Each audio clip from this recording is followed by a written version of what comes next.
하나님 말씀 마가복음 11장 20절에서 25절입니다.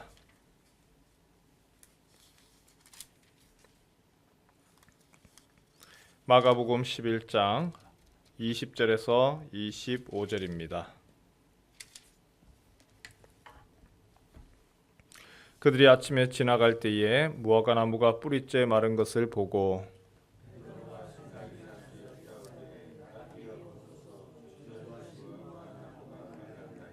예수께서 그들에게 대답하여 이르시되 하나님을 믿으라.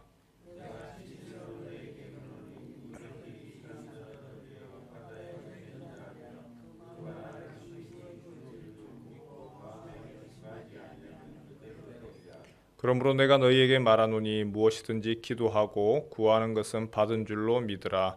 그리하면 너희에게 그대로 되리라. 서서 기도할 때에 아무에게나 혐의가 있거든 용서하라.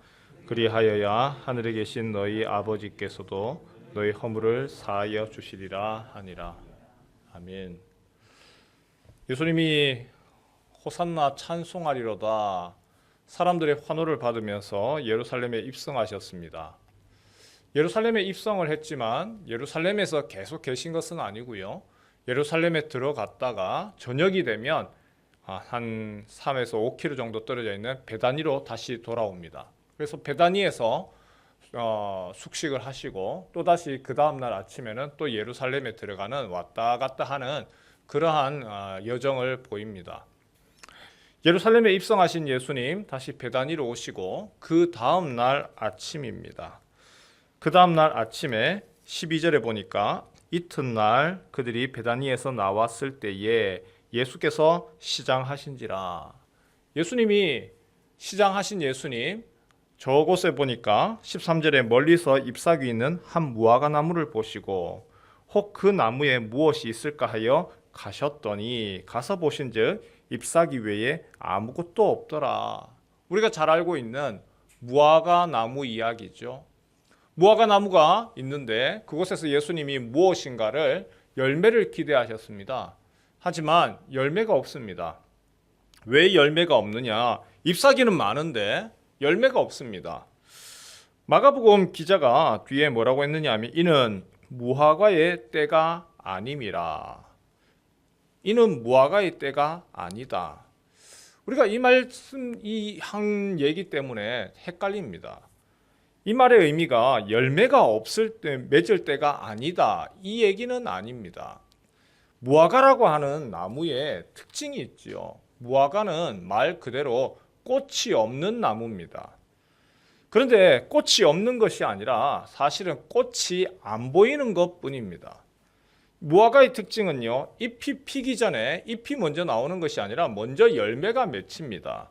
그래서 팔레스타인의 속담이 있는데 잎이 무성해지기 전에 열매가 열린다. 다르게 얘기하면 잎이 무성하다는 얘기는 그 안에는 반드시 열매가 있다는 이야기입니다. 잎이 있는데 무화과에 열매가 없다. 그 얘기는 처음부터 열매가 없었던 겁니다. 겉으로는 번드르르하죠. 겉으로는 잎사귀가 풍성합니다. 누가 봐도 저기는 열매가 가득하다라고 하는 것이 분명합니다. 왜냐? 그 보기에는 아주 괜찮아 보이거든요.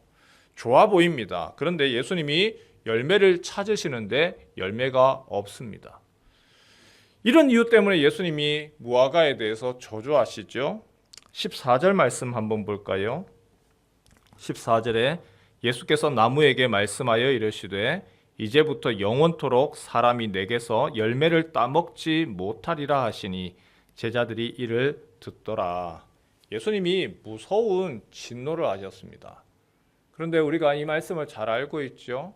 이것이 그냥 단순하게 예수님이 화가 나서 배가 고파서 시장한데 먹을 것이 없어서 나무를 저주한 것이 아니고 무화과가 상징하는 것이 있습니다. 무화과 바로 이스라엘을 상징을 하고 그 중에서 잎이 많다, 풍성하다.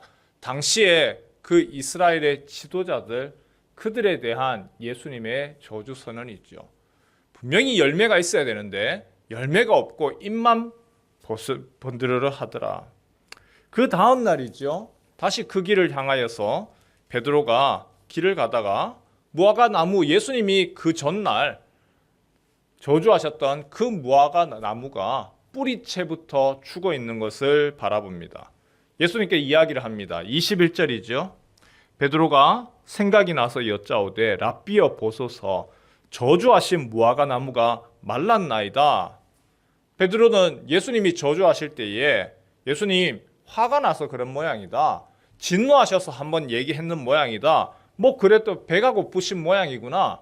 그 정도로 생각을 했습니다. 그런데 나무가 하루 만에 뿌리채 말라 죽은 것을 보고 놀랐습니다. 다르게 얘기를 하면 베드로가 지금요 예수님이 하신 이적을 본 것이죠. 우리의 생각에 이적이라고 하는 것은 물 위를 걷는 것, 그리고 병든 사람이 살아나는 것, 그것만 이적이 아니고 이적이라고 하는 것은 우리의 자연 현상을 뛰어넘는 것이 이적이죠. 나무가 하루 만에 죽는데 그것도 뿌리채 죽는 그 모습을 보면서 베드로가 놀랍니다. 어떻게 이런 일이 일어납니까? 그러자 예수님이 22절에서 이렇게 얘기하시죠. 22절 말씀 같이 한번 읽겠습니다. 시작. 예수께서 그들에게 대답하여 이르시되 하나님을 믿으라. 예수님이 뭐라고 이야기하죠? 어떻게 이런 이적이 일어납니까? 어떻게 이런 놀라운 일이 일어납니까? 기적이 어떻게 일어납니까? 거기에 대해서 예수님은 한마디 하십니다. 하나님을 믿으라. 믿음이 무엇입니까? 믿음은요, 이적을 보고 믿는 것이 아니고, 이적은 예수님이 말씀하시면은 그 말씀하신 것에 근거하여서 믿는 겁니다. 지금 내 눈에는 아무것도 없습니다. 그렇게 될 가능성도 없습니다. 그런데도 불구하고 주님이 그렇게 말씀하시고 그렇게 될 거다라고 하면은 그것을 믿고 신뢰하고 나아가는 것이 믿음입니다. 무화과 나무의 뿌리가 마른 것을 보고 놀랄 것이 아니라 예수님이 명령하실 때에 그렇게 될 줄 알았어야 했다는 것이죠. 그런데 여기에서 또 다른 한 가지가 나오지요. 어떻게 이적이 일어납니까? 어떻게 놀라운 일이 일어납니까? 믿음이 있으면 된다. 그런데 예수님이 믿음으로 끝나는 것이 아니고요. 또 한 가지 더 얘기를 합니다. 믿음 이야기하시던 예수님이 이번에는 기도에 대해서 이야기를 합니다. 우리 23절, 24절 다시 한번 읽을까요? 시작. 내가 진실로 너희에게 이르노니 누구든지 이 산더러 들리어 바다에 던져지라 하며 그 말하는 것이 이루어질 줄 믿고 마음에 의심하지 아니하면 그대로 되리라. 그러므로 내가 너희에게 말하노니 무엇이든지 기도하고 구하는 것은 받은 줄로 믿으라. 그리하면 너희에게 그대로 되리라. 믿음, 기도 두 가지가 연관이 되죠. 기도하고 결과가 나타나야지만 믿는 것이 아니고, 기도하고 뭔가 희한한 경험을 해야지만 그래서 믿는 것이 아니고, 기도하고 난 후에 구하는 것은 이미 받은 줄로 믿으라. 우리 같이 한번 따라해 보실래요? 기도하고 구하는 것은 받은 줄로 믿으라. 어떻게 하라고요? 기도하고 그리고 구하는 것은 이미 받은 줄로 믿으라. 무엇인가가 되어질 것 같으니까 믿는 것이 아니고, 예수님이 말씀하시고 하나님 말씀하시면 그대로 될 것을 믿고, 기도하고 구하는 것은 이미 받은 줄로 믿으라. 기도의 원리를 이야기하시면서 예수님이 믿음과 기도에 대해서 이야기했습니다. 히브리서 11장에도 나오죠. 하나님께 나아가는 자는 그가 계신 것과 상 주시는 이심을 믿어야 할지니라. 하나님께 기도했습니다. 하나님께 간구했습니다. 그러면 하나님이 그 가운데서 행하실 것을 믿어라.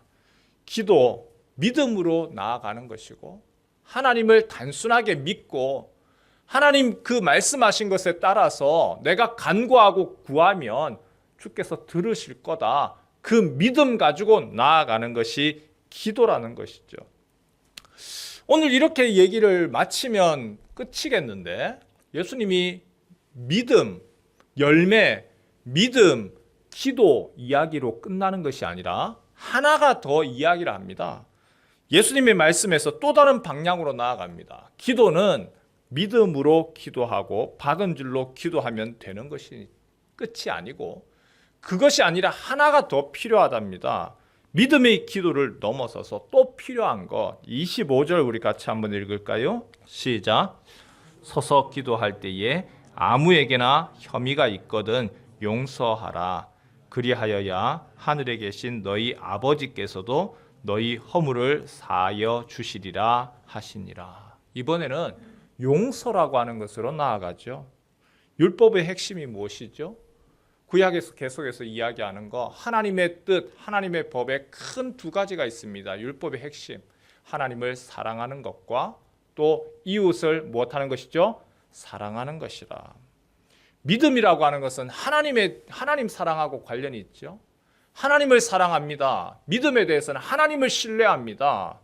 그런데 그것으로 열매가 맺히는 것이 아니라 열매가 맺기 위하여서 한 가지 더 필요합니다. 하나님에 대한 신뢰, 하나님에 대한 사랑뿐만이 아니고 사람에 대한 사랑, 이웃에 대한 사랑, 용서, 사랑, 그것이 두 가지가 있을 때에 열매가 맺힌다는 겁니다. 바리새인들 그들의 믿음 잘 알죠. 대단합니다. 하나님에 대한 신뢰와 하나님에 대한 믿음과 하나님에 대한 열심은 엄청났습니다. 하지만 이웃에 대한 사랑, 하나님 사랑은 한쪽은 잘 되지만 이웃에 대한 사랑이 없었죠. 용서가 없었습니다. 불쌍히 여기는 것을 없었습니다. 안식일에 대해서 배고픈 사람이 밀이상 먹는 것 정죄할 줄만 알았지 배고픈 사람에게 먹을 걸 주지는 못했습니다. 말씀을 지키고 보존해야 되는 그런 확실한 그 믿음과 문자적인 열심은 있었지만 그 말씀의 정신인 사랑은 놓쳤습니다. 그래서 마치 무화과 나무에 무성한 잎은 있는데 열매가 없었던 것이죠. 모습은 그럴싸한데 내용이 없습니다. 우리는 어떤가요? 열매가 있습니까? 신앙의 연조가 아주 오래된 거목입니다. 뿌리 깊은 나무입니다. 분명히 저 정도 되면 열매가 있어야 되는데 분명히 저 정도 되면 괜찮은 주님이 찾으시기에 누가 보더라도 아주 멋진 열매가 있어야 되는데 그 열매가 있습니까? 무성한 잎은 보입니다. 나무는 번들어러 합니다. 보기는 좋습니다. 근데 그 안에 열매가 있습니까? 성령의 열매, 이미 예수를 영접을 하고 예수 믿은 지가 10년이 되고 20년이 되고 30년이 되고 40년이 되고 70년이 되고 80년이 됐는데 그 나무에 열매가 있습니까? 성령께서 하시는 두 가지가 있죠. 한 가지는 은사라. 그 은사는 나 자신을 드러내기 위한 은사가 아니라 공동체에 유익을 주기 위해 그러한 은사이고 또한 하나는 성령께서 하시는 것은 열매를 맺게 하십니다. 우리의 성품에서의 변화, 믿음과 사랑과 온유와 갈고 닦으시는 것. 세월이 지나가면 지나갈수록 날카로웠던 성질이 점점 부드러워지고 그리고 충성하고 불쌍히 여기고 자비하고 그 성령의 열매는 바로 우리의 인격의 모습이고 우리의 성품을 이야기를 합니다.